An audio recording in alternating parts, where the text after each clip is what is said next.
6개 이상의 정치 종교 세력들로 나뉘어져 혼란을 거듭하던 이스라엘은 예수 운동이 시작되자 곧 제자들, 추종자들, 반대자들의 3개 세력으로 정리되었습니다.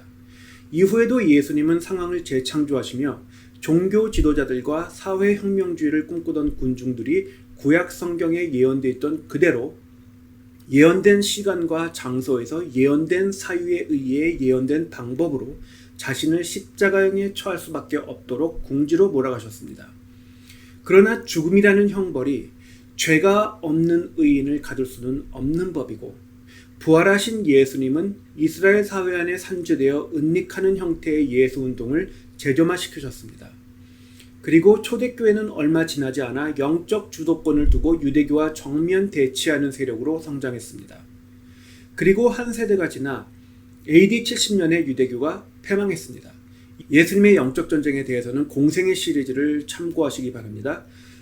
그동안에도 초대교회는 사도 바울을 선교 활동의 선봉에 세워서 다음 전쟁, 즉 유대교와 맞서는 영적 전쟁이 아니라 체계화된 3세대 세력인 로마 제국에 맞서는 4세대 게릴라전을 준비하고 또 진행하고 있었습니다. 제국의 경제적 원동력이라 할 수 있었던 노예들 사이에 넓게 산재해서 제거할 수 없는 형태로 초대교회의 지도자들이 은닉했고, 또 초대교회들이 하나의 예루살렘의 하나의 중심지를 두는 것이 아니라 7개 이상의 교회로 흩어져 있었죠. 그리고 순교를 불사하는 사도 바울의 항전 의지를 통해 로마의 심장부에서 복음이 되려 번져나가게 했습니다. 초반 200여 년 동안 초대교회는 명맥을 유지할 뿐이었습니다. 그렇지만 동력이 축적되어서 고센 땅의 이스라엘이 그랬던 것처럼 400년 동안 핍박을 받으면서 인구수를 늘렸던 것처럼 동력이 축적되어서 임계점을 돌파하자 초대교회는 폭발적으로 성장해서 제국 전체 인구의 57% 정도를 점유했고, 이들을 제거하려면 그보다 제국이 먼저 멸망하게 될 상황에 처하게 되었습니다. 바로가 처했던 상황과 비슷한 거죠. 이스라엘이 애굽 제국에서 노예로 수백만의 세력이 된 다음에는 그 노동력을 제거한 애굽 제국은 무너질 수도 있었어요. 그러니까 그러한 경제 효과 때문에 바로는 이스라엘 민족을 제거하는 것을 해답으로 생각하지 않았죠. 열재앙을 맞으면서. 마찬가지였습니다. 로마 제국에서도. 또한 로마 제국 시대의 기독교 변증가들은 로마 제국의 우상숭배가 빚어내는 부도덕함을 집중 공략했습니다. 결국 초대교회는 승리해서 일체의 황제 숭배와 우상 숭배를 근절하게 되었고, 로마 제국의 군사력과 영향력 그리고 넘치는 자원을 복음 전도를 위해 사용해서 서유럽을 기독교화했습니다. 초대교회의 영적 전쟁에 대해서는 초대교회 시리즈를 참고하시기 바랍니다. 초대교회가 제국의 국교가 된 이후에 교회는 정치에 깊은 영향력을 행사하고 또 정치권의 영향을 받는 정치 종교 세력으로 변하기 시작했습니다. 국교화된 초대교회의 영적 전쟁을 대표하는 한 명의 인물을 꼽으라면 단연 교부 아타나시우스를 말할 수 있습니다.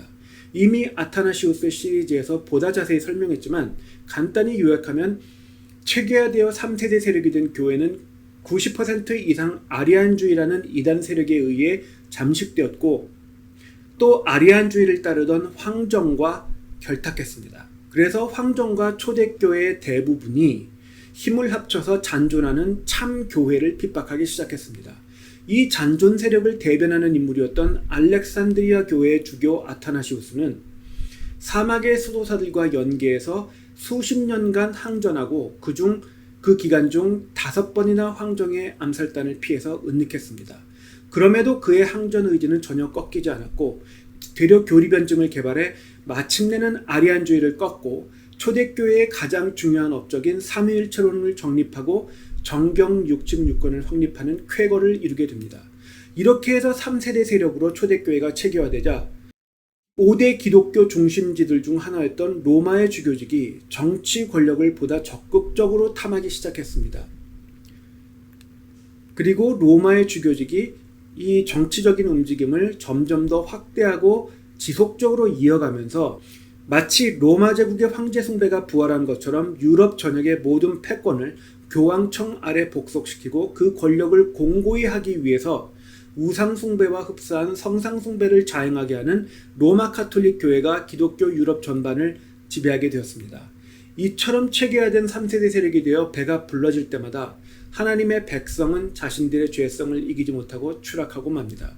그러나 엘리야의 시대에도 7천여 명의 의인들을 남겨두셨던 것처럼 성령 하나님께서 말씀으로 지키시는 참교회의 맥은 그렇게 쉽게 끊어지지 않습니다.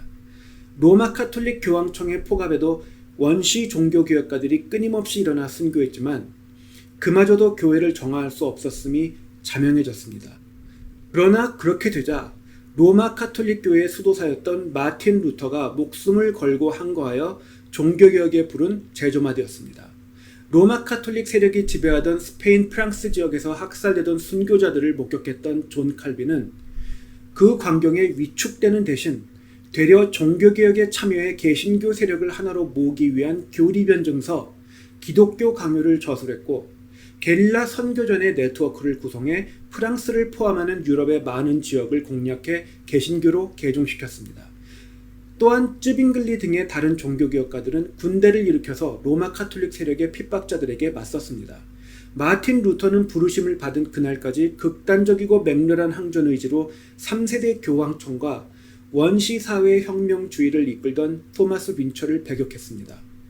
하나의 주도자에 의존하지 않고 얼마나 시간이 걸리든 동력을 축적하며 지형적 이점을 이용해 은닉하고 불굴의 항전 의지로 치명타를 가하는 4세대전을 통해 개신교 세력은 교황청이 독재하던 유럽 전역을 갈기갈기 찢어놓았고 기독교 미국의 초석을 다지며 세계 선교의 메시지, 즉 루터의 은혜 구원론을 다져나갔습니다. 절대 주권자 예수 그리스도께서는 교회가 자정 능력을 상실하게 되자 영적 4세대전을 통해 하나님의 말씀을 직접 듣고 반응하는 사람들을 이끌어 예수운동을 재점화시키셨던 것입니다. 종교개혁 이후 개신교는 20세기 초반의 근본주의에 이르기까지 로마 제국의 다신교와 로마 가톨릭 교회의 특성인 신비주의 내지는 은사주의가 발달하는 등 많은 변화를 거쳤습니다. 그렇지만 신앙의 항전의지마저 버린 것은 아니었습니다. 그래서 1900년대 초반에도 근본주의가 다윈주의를 미국에서 눌러버리는 쾌거를 달성하게 되죠. 그런데 아타나시우스의 삼위일체론과 루터의 구원론을 잇는 신학적 발달은 종교개혁 이후에는 전혀 결여되고 있습니다. 그리고 20세기 복음주의에 이르러서는 인구의 1, 2% 이하에 불과한 자들에 의해 교회들과 교단들이 갈기갈기 찢겨나가는 형국에 이르렀습니다. 한국교회 또한 일제강점기 중 대부분 교단들이 신사참배에 굴복했고 6.25전 이후에는 신비주의, 은사주의 그리고 기복신앙이 판치는 시기를 겪고 있습니다.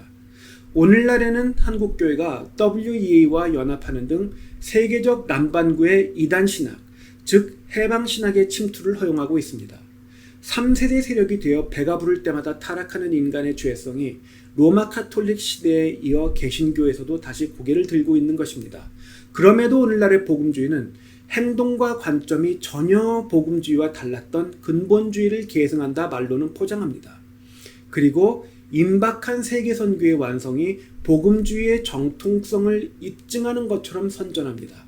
그러나 분명히 인지해야 할 것은 성경은 그처럼 순진한 긍정주의를 인간의 본성, 즉 죄성에 관해서는 전혀 허용하지 않는다는 엄연하고 당연한 영적 현실입니다. 예수님은 세계선교의 완성을 말씀하셨지만 동시에 모든 고을을 다니지 못해 심판이 임할 것이며 또한 재림하실 때에 세상에 믿음을 찾을 수 없으리라 예언하셨습니다. 여기서 알 수 있는 것은 전 세계에 복음이 전해질 정도로 세계교회가 거대해져야 하는 동시에 구원받을 만한 믿음을 찾아보기 어렵게 되어야 한다는 것입니다. 다시 말해서 복음은 전 세계에 전해지되 구원은 어렵게 된다. 또는 교회는 전 세계적으로 거대해지지만 그 교회가 바른 복음을 전하고 가르치는 교회는 아니게 되어야 한다는 말이 됩니다. 지금은 전 세계에서 복음이 전파되며 인간의 모든 언어로 성경이 번역되고 동시에 전쟁과 전쟁의 소문, 각종 자연재해 등 종말을 향한 성경의 예언이 인류 역사상 최초로 물리적인 전 세계에서 성취되고 있습니다. 그리고 성경은 이러한 말세지말의 시기에 다문화를 추종하며 참 교회를 핍박하고 막대한 부와 권력을 누리는 세계적 3세대 배교교회, 적그리스도의 통치 기반이 되는 큰 음력교회의 출현을 예언하고 있습니다. 근본주의의 선언을 따라 외치는 동시에 예수님께서 단호히 거부하셨던 사회혁명주의를 포용하고 로마 카톨릭 교황청 등 다른 교파와 친화하며 타 종교와의 대화를 추구하는 WA 등의 세계적 단체와 연합하는 것은 큰 음녀의 출현을 가속화하는 움직임입니다. 그럼에도 21세기의 복음주의는 이러한 움직임에 점점 적극적으로 동조하고 있습니다. 다른 말로 하면 바티칸 공의회2에서 두 번째 바티칸 공의회에서 교황청이 천명했던 종교사상적 방향에 개신교 교단들이 자발적으로 참여해서 다시 교황청의 노예가 되려 하는 것, 종교개혁이 없었던 일인 것처럼 만들려고 하는 것이죠. 그러나 누차 말씀드린 것처럼 참교회의 명맥은 인간의 머릿수와 덩치에 의해 끊어지지 않습니다. 성경은 큰 음녀에 맞서서 14만 4천, 즉 하나님의 마지막 종들인 두 증인이 나타날 것이라 예언합니다. 예수 그리스도께서 직접 처단하실 적그리스도를 능가하지 못할 뿐 두 증인의 영적 권세는 모세와 엘리야처럼 강력해 큰 음녀를 압도하고 참교회가 고센 땅의 이스라엘 족속들이 그랬던 것처럼 은닉해서 양육받게 될 하나님의 예비처로 참교회가 피신할 수 있는 여지를 만들어냅니다. 말세지말을 시작하는 3차 세계대전에 2만만의 병력이 투입된다는 것을 고려할 때에 14만 4천은 상대적으로 극소수에 불과합니다. 그렇지만 지금까지 보여드렸던 것처럼 교회는 가장 약할 때, 신앙적 항전 위주로 충만한 4세대전 세력일 때에 가장 강력한 저력을 발휘합니다. 참 교회의 싸움은 노아의 시대부터 말세지말에 이르기까지 가장 약한 교회가 가진 단 하나, 즉 강력한 항전 의지를 통해 드러나는 하나님의 지혜로 주도되는 것입니다. 그리고 순교를 불사하는 참 성도들은 예수 그리스도의 승리에 편승하여 최후 승리를 누리게 됩니다. 이로써 목숨을 내놓더라도 자신의 죄성에 맞서 굴복하지 않은 성도들은 죄성도 타락도 없는 체계화된 3세대 세력, 즉 하나님의 영원한 왕국에서 하나님의 영광을 보며 영원히 찬양하게 됩니다. 참교회가 4세대전에 특화된 세력이라는 것은 스스로 가장 약할 때 주님을 따라 가장 강해지는 세력, 즉 약할 때 강함 되시는 주님을 닮아 주님께는 양들이지만 세상을 향해서는 사자의 무리와 같은 존재라는 말입니다. 교회는 4세대전 세력이며 강력한 4세대전 세력은 넓게 산재하여 은닉하고 살을 뜯기는 핍박과 순교를 불사하며 기만 등 전장의 지혜, 즉 전술을 펼치고 어떠한 열세에도 불굴의 항전 의지를 발휘하며 하늘이 무너져도 여전히 동력을 축적하여 끝내는 허를 찌르는 치명타를 극단적이고 혁신적인 방법으로 가합니다. 3세대 세력의 부와 강력함에 젖어 방심하는 교회는 배교하고 핍박하는 타락한 교회가 되고 세상의 유익을 등지고 주님만을 바라보는 연약한 4세대 교회는 주님의 승리에 비로소 참여하게 됩니다. 뿌린 대로 거두는 것입니다. 하나님의 말씀대로 하나님의 법대로 되는 것입니다. 하나님께서 감찰하시는 인간의 중심대로 상을 받는 것입니다. 삼위 하나님의 능력과 지혜, 은혜와 사랑으로부터 목숨 걸고 사랑하는 참 교회를 끊을 수 있는 세력은 전 우주에 존재하지 않습니다.